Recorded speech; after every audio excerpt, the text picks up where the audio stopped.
Birmingham Civil Rights Institute is charged with the idea of taking the lessons from the past and transferring them to our future.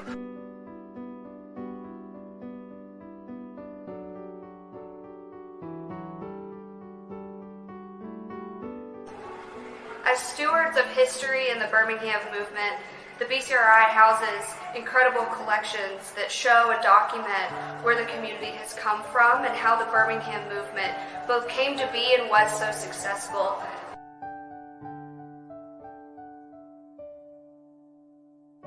For more than 25 years, the Institute has educated people about what happened here in the 60s, not just in Birmingham, but across our country. Civil rights and equality challenged today just as they were many decades ago. We are here to enlighten each generation about civil and human rights by exploring our common past and working together in the present to build a better future.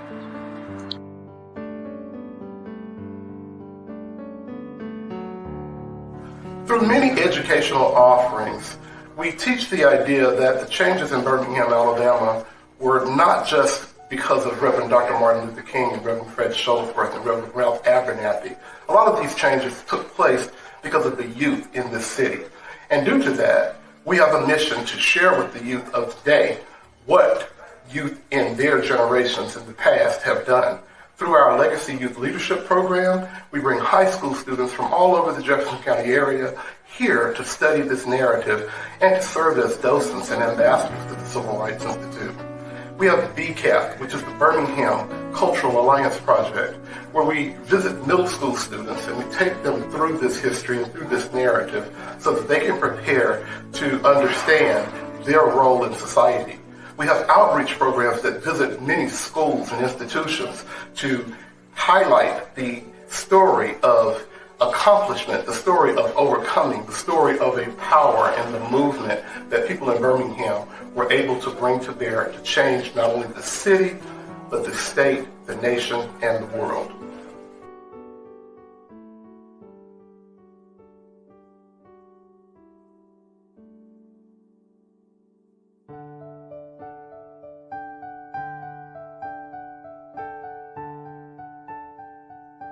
By making it accessible to researchers and local students from middle, high, and university students, they're able to come in and see where we've been so that they can go and be better stewards of Birmingham and our present and then our future.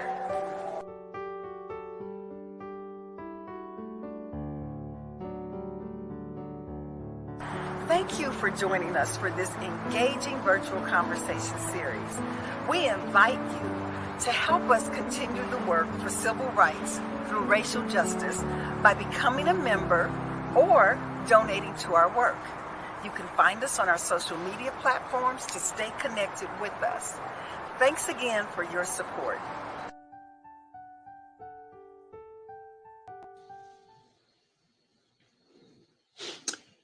Greetings, my name is Dr. Nadia Richardson. I'm the founder of No More Martyrs, and I want to welcome you to the Birmingham Civil Rights Institute virtual conversation. We're excited to welcome you to today's conversation under the subject, Black Mental Health Matters. Here at the BCRI, we want to foster conversations and dialogue about difficult conversations and issues and provide a space for discussion. So thank you for joining us today.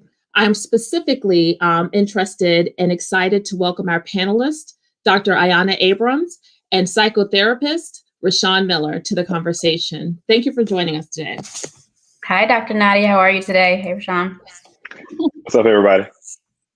Great. So before we get started, I'll say this, that when you're working in the space of Black mental health, you create a community and a family. So these are two licensed mental health professionals that I admire, I celebrate, but I also turn into when I need my own supports, and that I absolutely enjoy collaborating with. So I appreciate you both being here today.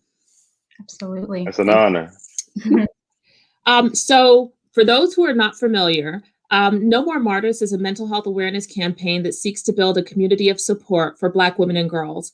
I founded this organization in 2014 after the rise of suicide in Black women, specifically notable Black women who were covered by such publications as Essence and Huffington Post. I serve in this space with expertise as a mental health advocate, educator, a professor, as well as a community organizer and a public health and minority mental health expert. So it's my joy to be here. And what I'd like to do is ask Dr. Abrams to go ahead and introduce herself and give us some of her background. Sure. So as you heard, my name is Dr. Ayanna Abrams. I am a licensed clinical psychologist in Atlanta, Georgia.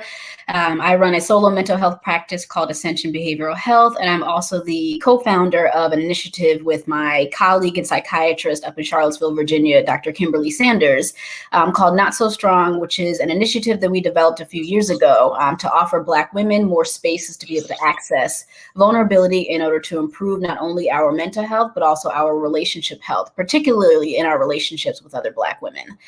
So I've been practicing down here. I've been licensed for about 10 years, and a lot of my work focuses on mood disorders and mood issues, and more specifically, racism-based trauma in the Black community, meaning individuals, couples, groups, companies, just the ways in which we show up in the world. Thank you so much. And Rashawn Miller, if you could go ahead and introduce yourself. Rashawn Miller, I'm a licensed therapist based out of Charlotte, North Carolina. I'm the founder of Eustress Inc., which is a nonprofit to raise mental health awareness in Black and Brown communities. We host a lot of various events to raise awareness, but do it in a fun way. That's with Mental Health Awareness Walk. We do a Mental Health Awareness Gala, host adult coloring nights, men's yoga classes, and a few other things that we just to get the community involved, but then also teach them as well, and give them basic essentials that they could utilize to implement into their daily lifestyles to be able to address their mental health challenges. Also, I've been working in the mental health field now for over 15 years, been licensed since 2016. And just enjoy doing the work. I specialize in working with Black males ranging from ages 4 up until 70s. So being able to address their issues and helping them break down the barriers and learn how to talk about their challenges, but being able to identify them and understand that it's okay for them to talk as well. Thank you so much. And again, I'm so excited to have you both here. For those who are watching, we want to make this as interactive as possible. So please feel free to post questions. We'd love to take some time to respond to those. Let's jump right in.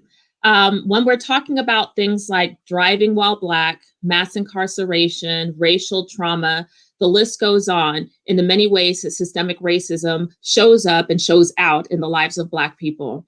What are some of the mental health issues that you're seeing in the Black community, and how do you feel it is it's impacting them disproportionately? I'll take that one.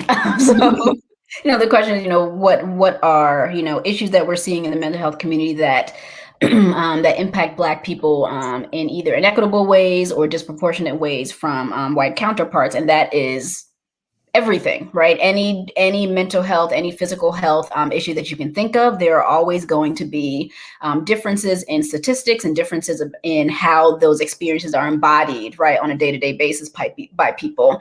And that is rooted in, right, what we understand of racism and racism-based stress. And I recognize that a lot of the language says race-based stress, and I want to offer a difference in that language and naming it as racism-based stress. It's not based in your Blackness, right? It's not based in your race. It's based in how you are experiencing the world based on how people are treating you, that results in this stress on the body that then exacerbates any issue that there may have been, either kind of in a smaller way or in a larger way, right? That the effects of racism-based stress can make everything worse for you, right? In terms of how you feel safe in the world, in terms of how your body literally responds to, right? How you understand how you're being perceived in the world. So everything is disproportionate. Everything is inequitable. Like any numbers we have are going to be different and are going to be far worse for Black people, unfortunately. And I guess that. Oh, no, go ahead, Rashawn.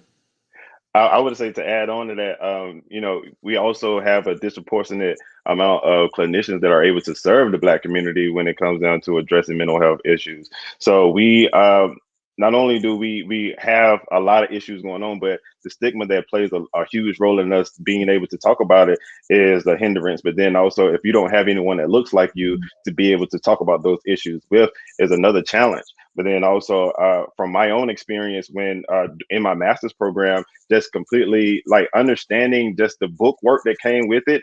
I was always questioning, like, how is this going to work with people that look like me?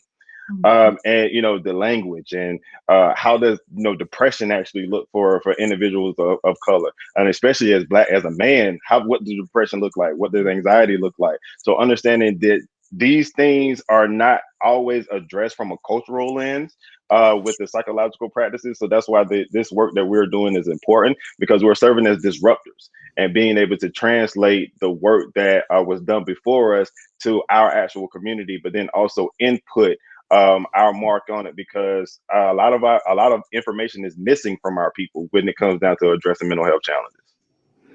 I'm so glad that you both put some context to that question, because what I hear a lot in our advocacy is that it's hard being Black, it's hard being Black, it's hard being Black. And it's really not hard being Black. Racism is hard. Inequality is hard. Systemic disenfranchisement is hard. And so even framing it in that way can help someone who is managing the stress and anxiety that they experience for having to manage those things. Even framing in that way helps them manage better, to say, no, I can move in the world as I am. It's the world and these many challenges that the world is presenting me with that is making it difficult.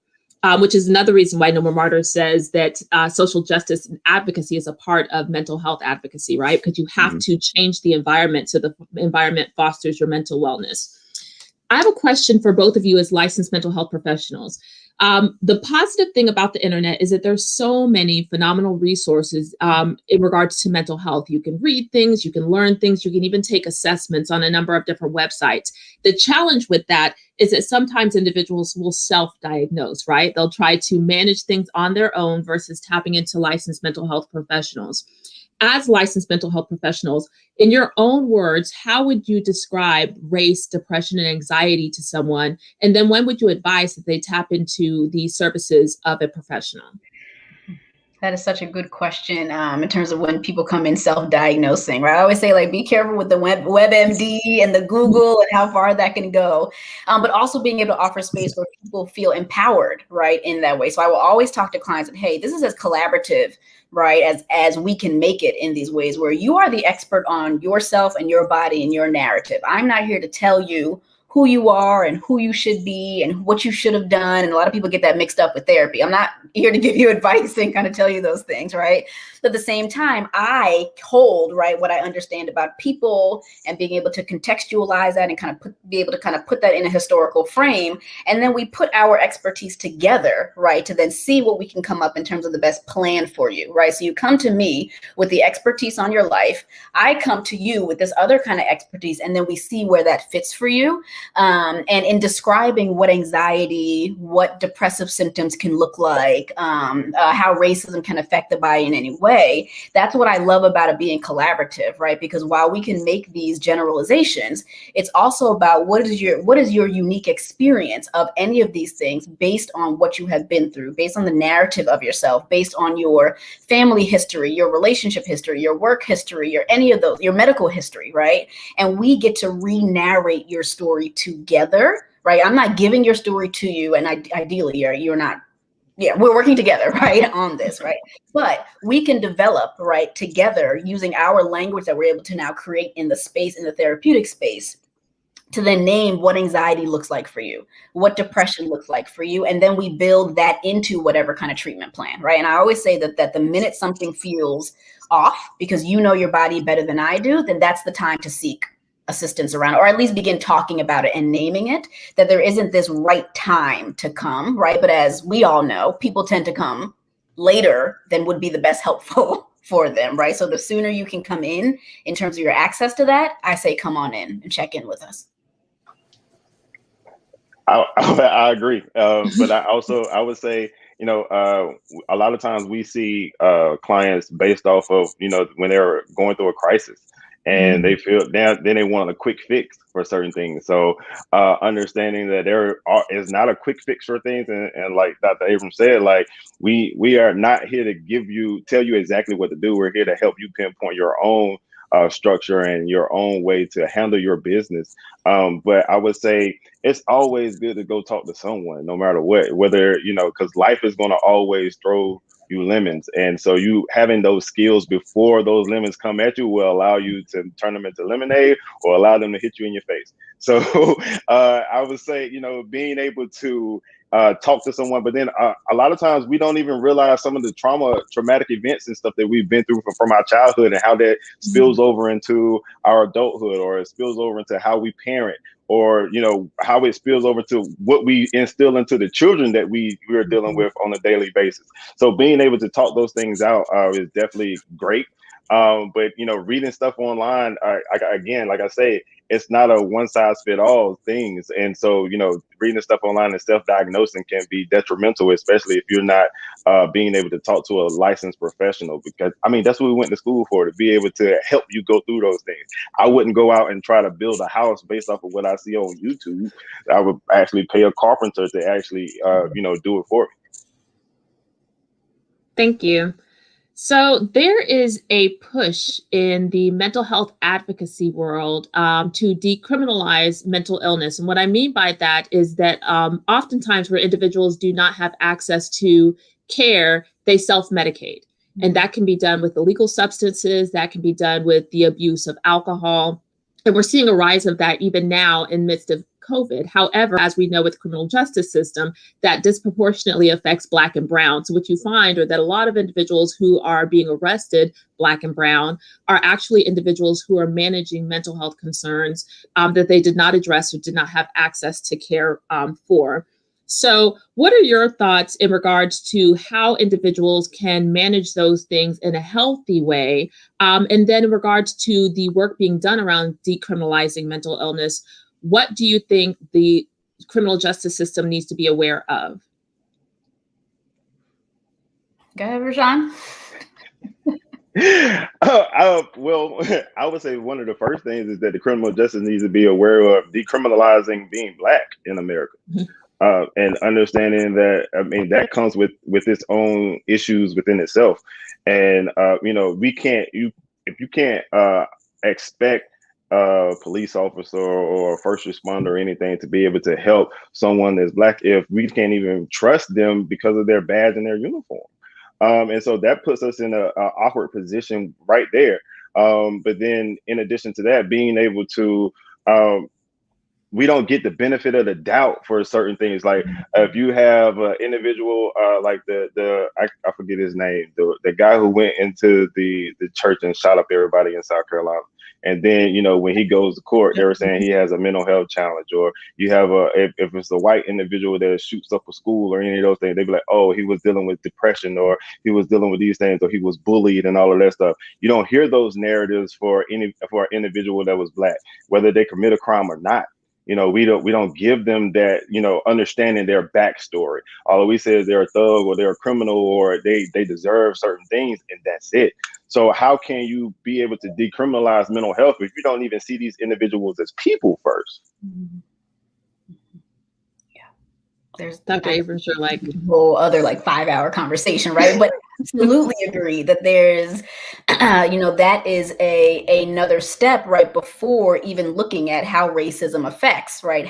Who is even viewed as engaging in criminal activity, right? And what would it mean if not only being able to offer people, you know, humanity or the benefit of the doubt in scenarios like this, but also being able to think about, well, who gets to be a victim of trauma?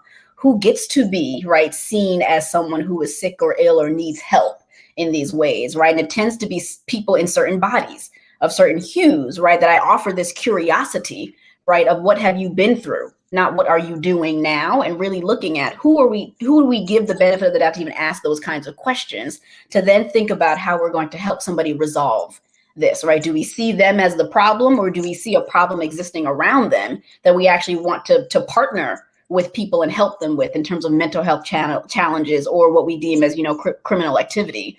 So if you're not in a space to be able to ask yourselves those questions first, right, before you are, you know, engaging in, before you become a law enforcement officer or a healthcare worker, right, then we've already missed a whole bunch of things behind here. And then we just hear about it on the back end in terms of the tragedies, right? It's you know, having this conversation, I can't help but name, right, the young Black girl who was killed earlier this week, Brian. Like, this is exactly what we are talking about, right? If there could have been questions offered in terms of how that law enforcement officer was viewing that scenario, we could have had a totally different outcome. But if we're already going into it, right, already naming or dubbing this person as criminal, that person is criminal activity, and this is what I'm supposed to do in response to that.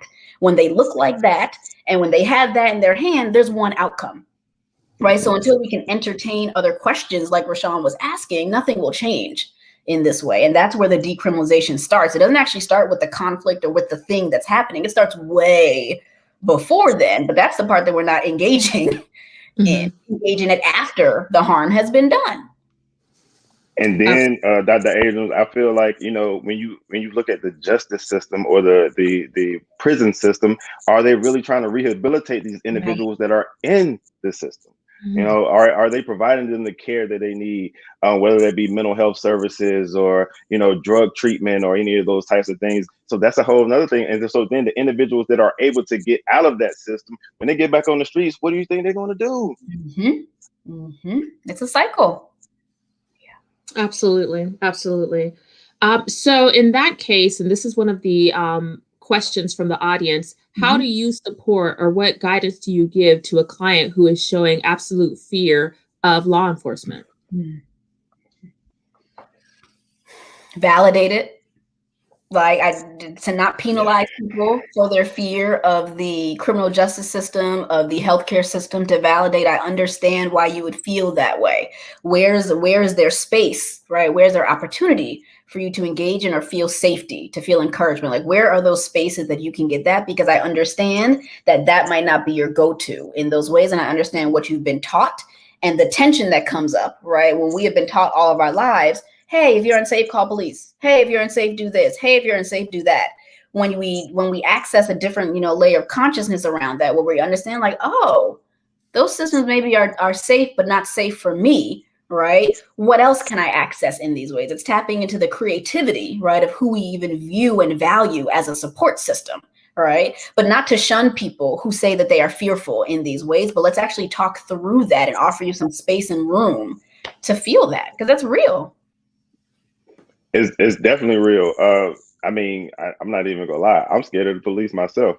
And I was conditioned that way, not even just from the events that were going on, but my parents, my dad, as a Black man, he was told me even as a kid, yo, you don't trust the man. You just when you're driving, when things come up, you keep your hands on the wheel. You say, yes, sir, no, sir. Even if you were in the right, yo, you don't trust them because you don't know what they'll do to you. So like Dr. Abrams said, you got to validate that fear. But then also for me, with my clients, I share those sentiments with them. And I'll be like, look, I completely understand, but this is how I manage when it comes out to making sure that I do what I'm supposed to do. I run through my head all of the things that I need to do if I'm encountered with a police officer, or if I'm, driving, making sure I abide by the certain things, make sure that I have, my license and all of that. I go through all of these different checks to make sure that if I'm ever in a position, I won't allow my fear to take over to give them a reason to shoot me or do any other thing to me. So it's a tough situation to be in. I appreciate both of you and your transparency so much. I know you both for that. My question is, and I think this is a question I'm coming up with because I'm also managing something that happened with me this morning. I really avoided the Siobhan trial. I didn't watch any of it, right? And so when the verdict came, I did experience this kind of exhale, right? And then we heard about the shooting of the young lady, and it was just like, oh, it hit in the chest. I avoided the video. I never watched the videos, right? So when I heard there was video of the shooting, when I heard that there were images of the young girl laying on the street, I didn't watch any of it. I avoided it, stepped away from social media. I actually had a girlfriend reach out to me and say, don't go, right? Don't log in anything. Today, I logged in and I didn't see an image of her laying on the ground. I didn't see a video of the shooting. I saw an Instagram of her doing her hair. Her hair. Doing like being a kid, being a child. And I started to cry. You know what I'm saying? It just was like, this is who they were fearful of. This is who they criminalized in such a way where they didn't even give a moment's pause to find out what was happening. And I know that, law enforcement is a difficult job. We get it. But if you're afraid, it might not be the field for you. And then even to take it a step further, what kind of training does law enforcement have to truly de-escalate a situation, to truly assess and check their own bias? And how is that training ongoing? Not just a 30-minute, hour-long training that you get and you get to check the box. How do you constantly get to process these things and ask these questions so that when you engage situations like this, they don't turn out in this way, because it does hurt and it does traumatize. And so that makes me think of you and your work, and the fact that in the midst of supporting clients, you're also experiencing these things yourself, and you're also managing your own emotions and mental well-being in this time and in this space. How do you do that for yourself? It's hard. It's hard. I know that I always, tussle with what are ways in which I need rest, I need joy, I need pleasure, I need to maybe not work. And then, right, because of who I work with, I'm like, I need to show up for my clients. I can't not meet with them this week. I can't let this go too far with all these things bubbling up. And it is a constant battle for clinicians and anybody who's engaging in any kind of advocacy.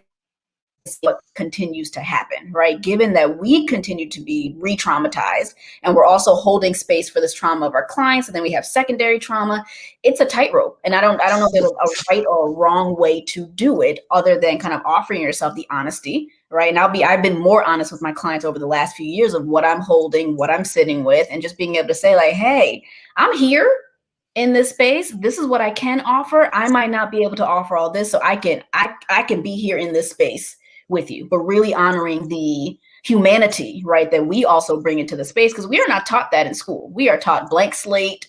You don't tell them anything about what's going on with you. They can know your name and nothing else, right? So like social media and ways in which we are engaging in a much more transparent way to be with people, I think has served the field very, very well. But it does require a bit of a retraining from us. And again, particularly given who we are and what we embody, as well as who we are working with, I think it's really important to be honest. And if I do need time off, I would also be honest about that. Like, hey, this is a week that I'm unable to do this, nothing to do with you. Our sessions will resume next week. And because of the way I already work with my clients, they get it. They would absolutely understand it, because I've already been engaging in that transparency and trying to step away from my codependency, right? That says I need to be there for you above all else. But it is a tightrope essentially, given what's been happening, it feels like every day walking that tightrope, right? Of how to be there for both of us. I completely agree. You're trying to figure out that balance, not only for your clients, but then also for yourself, but then also for your friends and family, because a lot of us, after we get off of work, we go to another job with answering and responding to our friends and families that are looking for our help during these situations. And so being able to, so for me, I had to, create a boundary there, even just cutting off my phone or, just disconnecting and setting aside time for myself, whether that be just time in the morning before I get started with work, or, certain days that I have off, or even just the way I set up my schedule with seeing my clients. Like Dr. Abrams said, like if you start that rapport from the beginning, these are things that we didn't learn in school. So, if you start that rapport from the beginning and you build that type of relationship where you can be open and honest about, certain things, like, I just don't have it today, or I just don't have it this week. Like, I would love to be there for you. I would love to show up for you, but you won't get value out of me being there today. And I don't want to shortchange either one of us in this particular moment. If it's a crisis, go this route. But if not, if we can hold it off till next week, please allow me to, to have this moment, and then we can resume, for the next session. Absolutely. Absolutely. There was a comment that I'm actually going to turn into a question that was posted by one of the audience members. And the question was, or the comment was, we need more Black mental health professionals. I'm going to turn it into a question to say, how do we increase the number of Black individuals, Black professionals in the field of mental health? And I'm going to add a little layer to that, because I actually see that as a byproduct of systemic racism, right? When you think about the schools, the K through 12 system, and then feeding into the university system, and then feeding into the other levels of licensure and graduate school that you need, The numbers overall are low. When you think about the numbers of Black PhDs, the numbers of Black medical doctors, the number of Black licensed mental health professionals, it's low because it doesn't start in the university setting. It actually starts in the K through 12 setting. And there's so much inequity in the K through 12 setting that actually contributes to, and I believe trickles into, why there are so low numbers of licensed mental health professionals. But I'd like to turn that question to you and say, what do you think we could be doing to increase the number of Black mental health professionals in the field? You want to go, Rashawn? Yeah, go. You can go ahead. I go after you. And that's as I've been mulling over that question more the last few years, I actually recognized that when I was first coming into the field, being and I still am for the most part, being super gung ho about ways in which I offer mentorship and kind of advocacy for what Black people are experiencing across various mental health careers, what we are experiencing in our training programs, what we're experiencing across licensure processes, what we're experiencing kind of once we're in the field. And I've come to this place where I'll be honest, I'm experiencing a bit of dilemma where sometimes I also have a hard time saying, hey, Black people, we need you. Come on into this field, because the field hasn't changed enough to not harm you the same way it harms you when we were coming up. So I go back and forth of like, I know things haven't changed over here, and I'm welcoming you into this, but I'm welcoming you into a bit of the fire of this. So like, how much do I give a cautionary tale, and am I scaring you away from this? So it is hard, right, to really say, hey, come on in, but you're gonna get some cuts and bruises along the way, but just kind of fight through it. It depends on the day, the week, the time, at which I'm going to be more vocal about, hey, we really need this to happen, because what happens in this field, as in other industries, right, that we are then demanded to be the ones who are educating a lot of people in this field to be different, and demanding and begging and pleading to not treat them the way you treated me. And I know it's been 10 years, right, but the same things are still happening in the program, and the same people are in the program. So I go back and forth, right, with, hey, welcome in, we'll take care of you, but also knowing there's not enough of us to take care of newer people coming into the field. And then you'd be like, I don't know, dog, come on in, but good luck. I don't know. It is. We're laughing, but it's shared trauma. We're literally laughing, but we're laughing because we all understand the shared trauma that you're talking about, that you experience trying to progress through a graduate program, sometimes even undergraduate, but especially graduate program. You come out of it burned. You come out of it fatigued. You come out of it beaten and bruised, knowing that if you didn't have the support of other people who were going through it with you, that you may not have made it. So we're laughing, but it's almost like this nervous, oh my gosh, I remember what that felt like. Glad I made it to the other side, but good night. Yeah. Rashawn? So Dr. Abrams and Dr. Richardson, they made it to the other side. So I'm currently still in school. So it hit real home for me at the point as I pursue my PhD. And honestly, I did a segment with one of my therapist friends who does is an expert on imposter syndrome.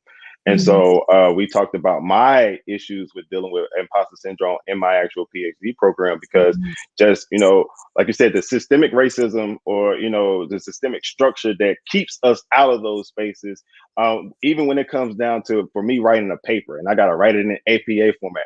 I don't talk like that.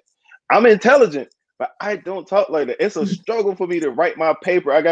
And then they want you to do it in a 10-page paper where I could have did it in 2 pages and tell you exactly what needs to be happening. And so all of these different things that serve as barriers. But then, like you said, Dr. Richardson, those things start off very early on when it comes down to teaching our kids. So I work a lot with young Black males. So, at 3rd grade, that's when you can tell if you're going to lose the kid or not, especially a young Black boy if they're behind reading level. So, and then they just push them through, and they don't really know how to keep up with those courseworks. Let alone, so I was an athlete, so I know I had the privilege of being able to pick up on studies quick, but I also know some of my teammates and stuff didn't. But being that they were good athletes, they were still pushed through, and the academic parts didn't matter. So, and so then when you get to the point where you're reaching college level or you're reaching that graduate level, you're trying to learn a lot of stuff in a small amount of time, and then still trying to keep up. and that's a struggle. But then also we got to look at the financial part of trying to go to graduate school. I started a scholarship for Black men that are pursuing their degree in a mental health field, a graduate level. This will be my third year doing the scholarship, and I present it next month during the mental health gala. But I mean, it's a small thing right now, but these are certain things that we have to do. But again, like you said, especially as a Black man, I have a waiting list of about 60 people right now because there are not a lot of Black men. And so you want to tell the Black men, yo, we need you. But then, like you said, Dr. Abrams, like, yo, this is hard work, and it's not for the faint at heart. And as far as being able to serve in multiple capacities. But then also I think about, I would love to teach. Teaching don't make a lot of money, but you do a whole lot of work, and I still got to live.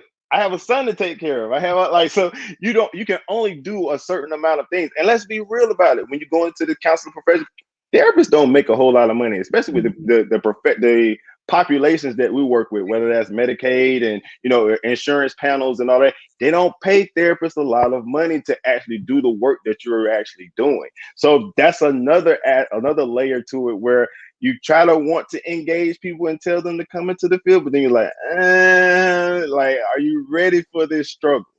And building your support systems as much as you can. If you were going to enter, reach out, right? Reach out this way, reach out whichever directions, right? To have people around you in this, right? Because trying to forge this route solo, right, is just really hard, right? So finding mentors, finding people you can connect with to help shore you up, right, as you're moving through any of this, any educational system.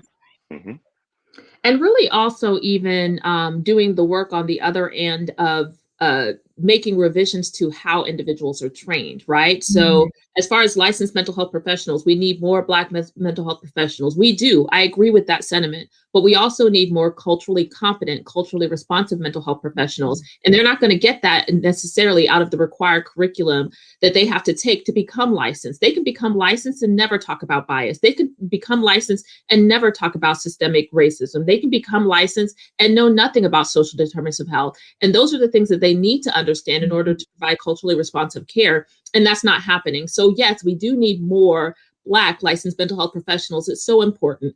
But we also need to make sure that our licensed mental health professionals overall are better trained to serve individuals that do not look like them and do not share their experiences. So that's a whole nother conversation. I feel like we could take any one of these subjects and turn it into a panel by itself, right? That's like a whole nother issue. Let me ask you this. There's been so much going on in the past year and a half with COVID, with racial trauma, with the election season. So much has happened. And individuals, of course, because of COVID, have not been able to tap into their support systems face to face as they normally would to kind of manage through these things. Have you seen in your own practices a rise in clientele, more individuals tapping into you and seeking your services? I have, not that I've been able to see them, but I have seen an uptick, right, in people wanting services and people being open to service. I think we've seen that rise a bit over the years, but definitely an increase since last year. I think being able to engage by telehealth has been a really, really game-changing offering for people. Not only if you're in like rural settings and now you can connect with somebody across your state, but just the ease of being able to kind of get to places and get to therapy, as well as if you do take insurance, that a lot of insurance providers were waiving copays, right, and waiving some of the fees. So it's made it much more accessible in this way. So I think that not only has there been an uptick in need, but there's been an uptick in our ability to respond in some ways. Again, not any equal match, but we have seen everything, understandably, go up in terms of stress. This is all about stress responses to all these different stressors. Yes, I definitely have seen an uptick in people wanting seeking services. A lot of Dr. Abrams said, especially being able to reach other populations that weren't able to reach before with the telehealth. especially like I'm from Bertie County, and it's very rural there. So being able to tap into those markets and being able to help those individuals, especially like now, you having people that are staying with their families, then they really don't even know who their families were before now, because everybody was going in their own direction. But now they're sitting at the house. Parents are learning their children, and the children are getting on their nerves, and then the parents are getting on the children's nerves, and everybody in there about to kill each other, and it's a lot. So not only am I seeing an uptick in clients, potential clients reaching out, but then also, like I said, even it goes back to even my family members. I need you to holler at my son real quick. Or I need you to. So you're starting to see people be more open to talk about what they're actually going through and trying to figure out ways to be able to address it. And especially with suicide rates going up around among people of color too. And with I keep going back to my boys, but like they're struggling, but they don't know how to talk to people about these things. And if anybody was like, this is no shot at my dad, but my dad don't know how to talk to me about my emotions, because he was never taught how to, and then you got these boys that may not have father figures in their lives that don't necessarily want to talk to their moms about it. So it's a struggle there. So being able to tap into that, and and they're willing to talk, but just having somebody for them to talk to is definitely important. I've definitely seen conversations and research that speaks to our historical need to persist and persevere. And because of that, we live in survival mode, especially, Rashawn, when you're talking about some older generations, our parents, our grandparents going back, they were so focused on surviving that now that they may be in a space where they can thrive, they still don't have the tools to be expressive and to be vulnerable, and because those are still things that are deemed as weak, right? We've seen the research that speaks to the concept of the strong Black woman, right? Like, I'm going to be strong all the time, and the impact that has on mental health. We've seen the same kind of research come out about Black men and this concept of John Henryanism, right? That you're going to soldier on, that you show no emotion, that you're built to work and built to serve, but that doesn't give space for you to be vulnerable, to show the need for support and love and guidance, and to be expressive. And so when you don't have those tools, you can't necessarily pass those tools on to others. It looks like we've missed Rashawn, or lost Rashawn. We'll try to get him back shortly. But we can just go on into that question, Dr. Abrams, and talk about how you support Black women who come in kind of holding on to this internalized idea of strength. How do you serve them, and what kind of supports do you give them, advice do you give them? Yeah. First, what I think is a really, wonderful part of therapy, right, in the therapeutic process, that there's also a lot of education, right, that particularly when I have Black women clients coming in with these notions being the norm, they have never heard or seen anything different. And what I can offer them is this historical context. It's like, oh, that makes a ton of sense. Of course you would be responding in this way, given what the role models, right, were or are, given what you see on TV, given, right, what your options and your opportunities are.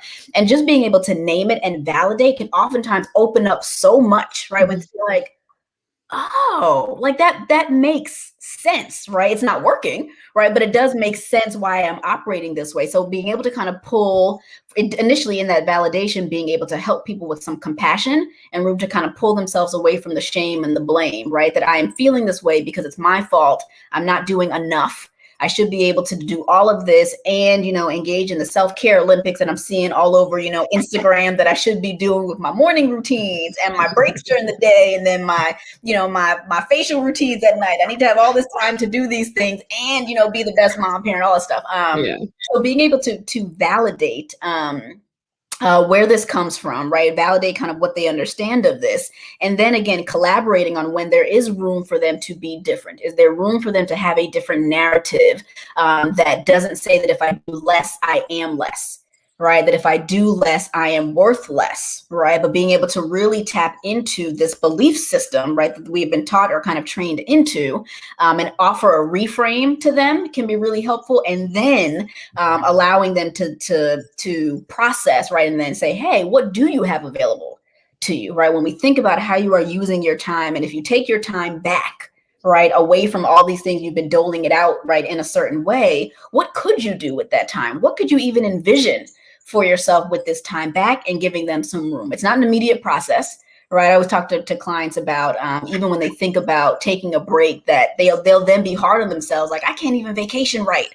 I can't even break, right? And I'm just like, that'll take some time, right? The same way in which you learned that, you can learn this. But let's talk about this over the next few weeks and months, right? So that you can even get into a narrative of what that could be like. And then we look at filling in the gap, right, of what you see for yourself and then how to get there, right? But that's why this is a process. That's why it's not a quick fix. This is a whole plan that we are creating for you to then kind of access some different things, which will take some patience, right? And suffering tends to not be the most patient feeling, right, that we have, but to allow people to understand ways in which they can maybe more tolerate some of this newness, right, that they can create in therapy with me. Absolutely.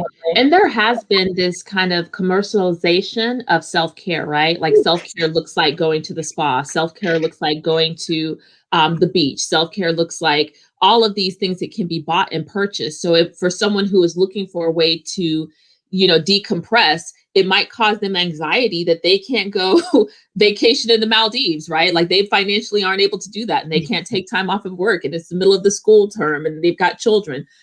For those who even are feeling guilty for wanting to experience joy, those who are feeling guilty for wanting to stop and pause and slow down and regroup, how do you advise them to push past that guilt? I would say one of the things is sometimes you have to sit with it at first and understand, what do you actually feel guilty about? Is it something that is based upon your own making in your head, or is it something based upon somebody that has no influence on your life whatsoever?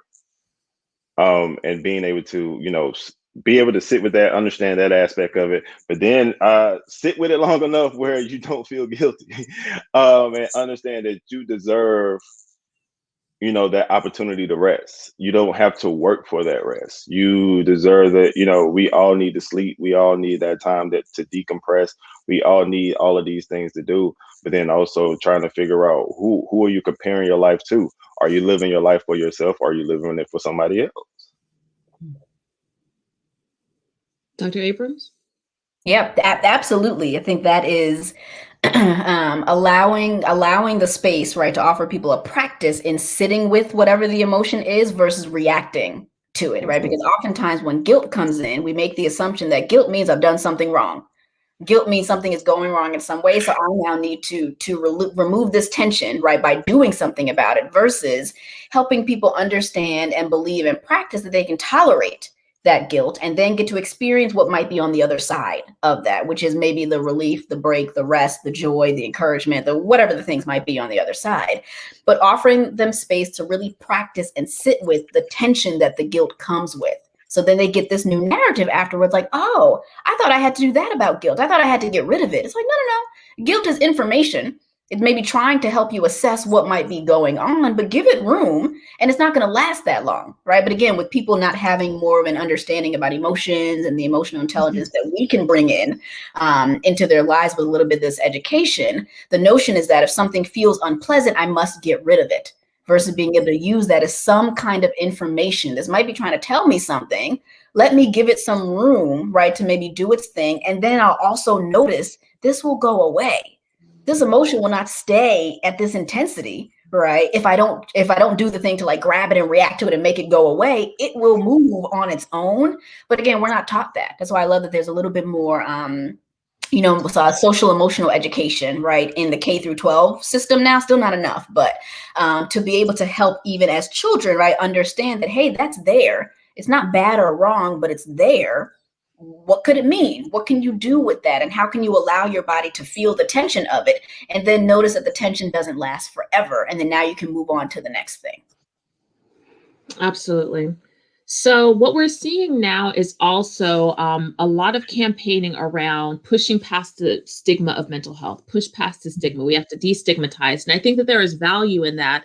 But I also think it can be dismissive of Black experiences where that stigma is really rooted in distrust. So rather than putting the onus on the individuals, especially Black individuals, to push past the stigma, I've often encouraged conversations where it's like, well, become more trustful, change the systems, change the structures, change how licensed mental health professionals are trained. But we do have to address that there have been some apprehensions in the Black community for accessing care because of that distrust.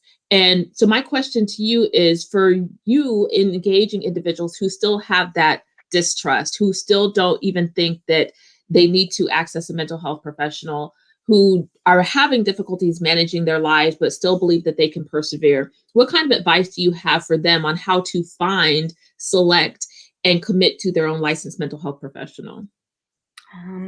That's a good question, and it taps in the part of me that also tries to like control for things. Like, no, you need this. You gotta come. You gotta, right? Versus letting people engage in their own process. All I could do is make offerings of information, of support, of access to resources, but I can't make anybody go to therapy. And I think that is why I engage in conversations like this, because I will continue, and probably for the rest of my life, making offerings into people's lives about education, resources, sense of safety, what has changed over time, and still kind of encourage people to offer themselves a different experience, right? Without saying that you have to do this. So I know I need to engage in some of my own patience around that.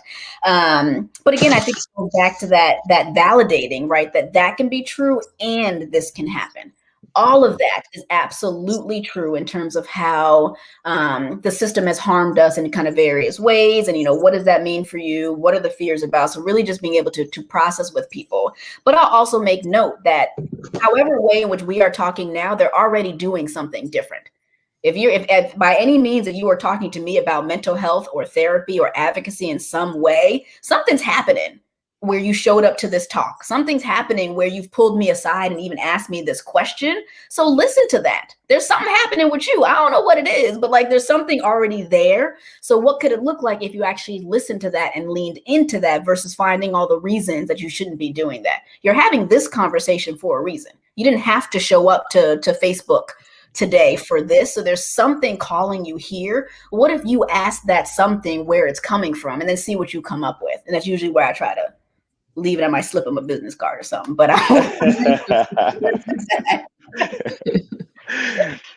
and to add to that, I think when it comes down to selecting a licensed mental health professional, understanding you got to treat it like dating. That first person that you may interact with, it may not be the person for you, and it's okay. That's fine, because we're not all trained the exact same way, but then we all have our own different personalities and our modalities in the way that we address therapy. So it may not be a fit for you. So being able to understand that, it's okay you start with a therapist, give it a few tries, and then, this therapist doesn't work for me. I'm gonna try someone else. And so that's okay to be able to, do those things. But then also when it comes down to therapy, understanding that,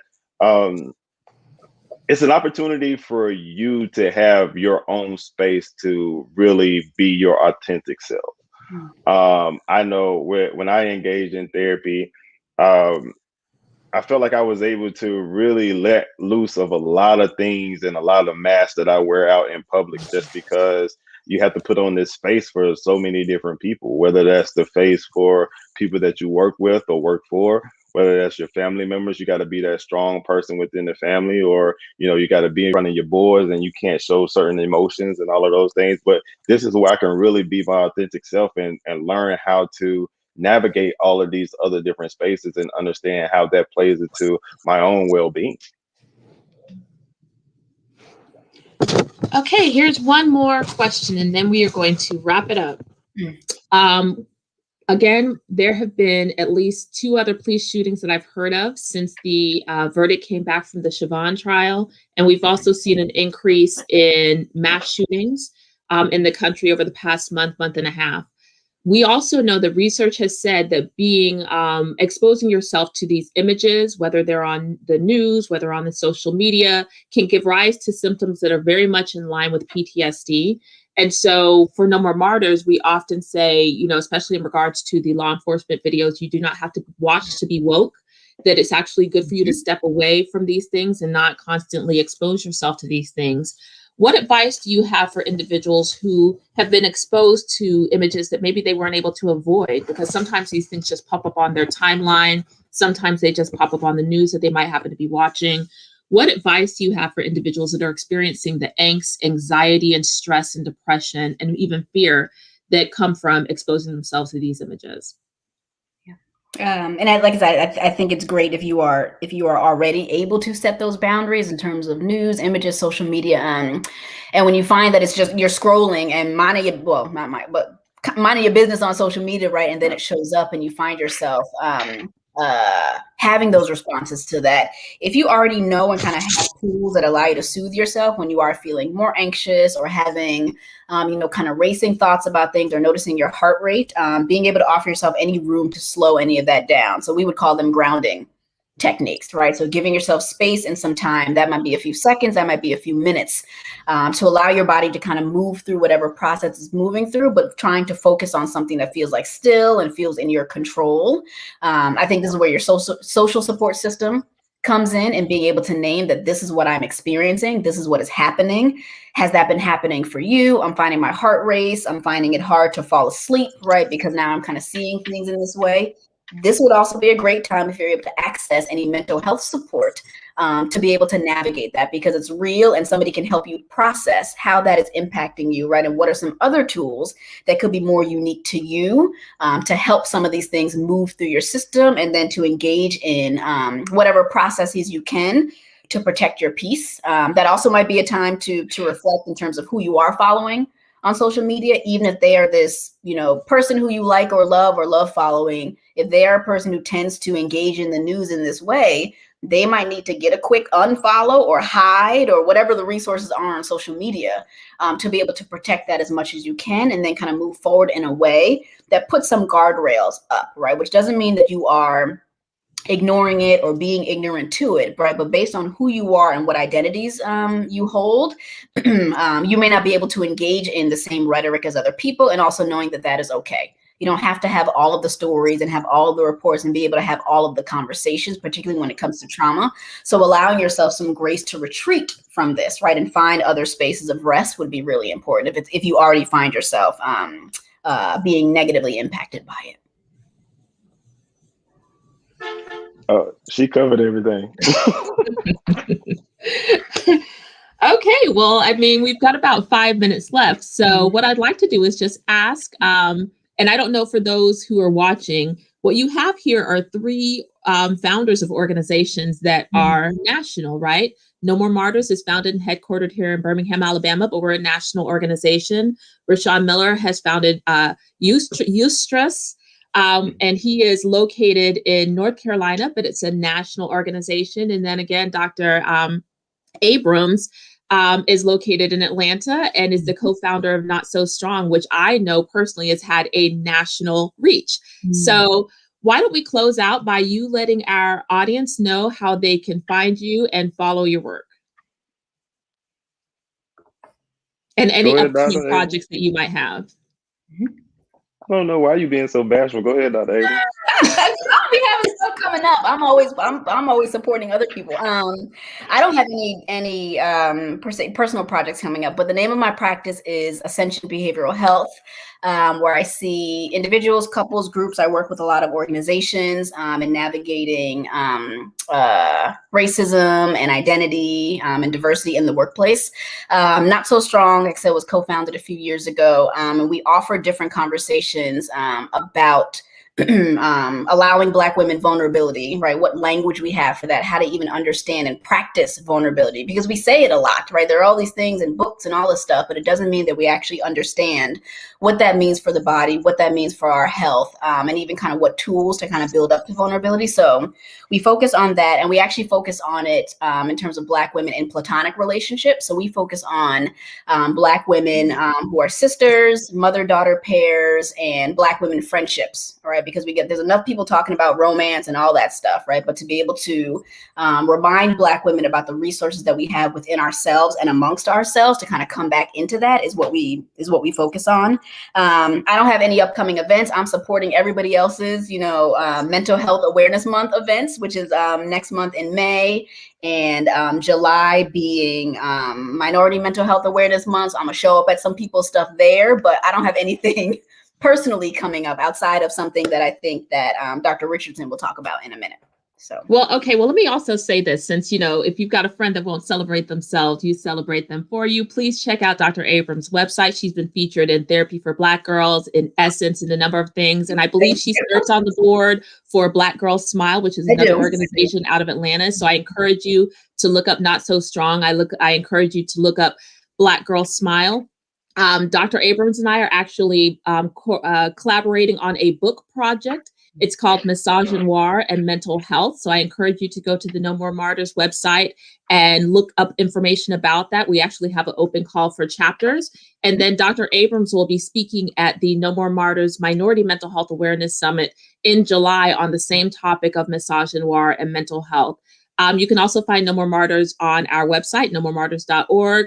Facebook, Instagram, Twitter, LinkedIn. We are hosting a Black Women's Mental Health Symposium on May 21st, which is during Mental Health Awareness Month, and also the Minority Mental Health Awareness Summit, which will take place in July. So you can find us there.